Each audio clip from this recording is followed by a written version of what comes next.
Sa biglang may mga vlogger nandiyan. Ako sa totoo hindi ko nga kilala 'tong dalawang 'to. Nakita ko na bago na lang magsimula no bilang commissioner. Nakita ko nga ako 'to eh.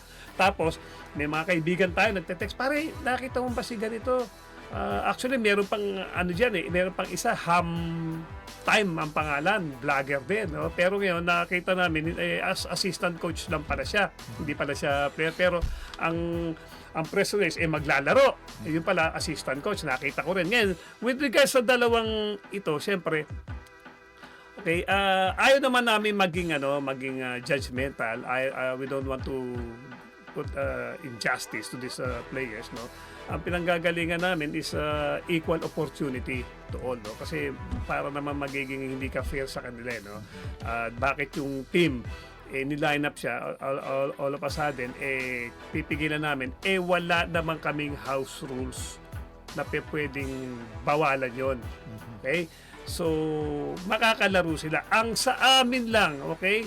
Dahil nga ang pinanggagalingan namin yung equal opportunity, titingnan ngayon namin. Okay? Kung ano effect nito sa liga. For example, last time nakalaro na si Jacob and I would say na medyo alam mo yung mga opening day jitters nakita ko maglaro, medyo actually he is at loss hindi nga niya alam ang gagawin sa sistema. So pero nandun siya tumatakbo. Okay, kasi minsan yung pagiging vlogger nagiging minsan negative kasi pag sinabing vlogger kaya mo lang kinuha yan dahil sa number of views, di ba? Number of engagement do sa kanyang sa kanyang binablog. So nakikita namin yan and mamaya nga or tama Monday ngayon kausap ko yung si Presidente Chris para pag-usapan namin ito.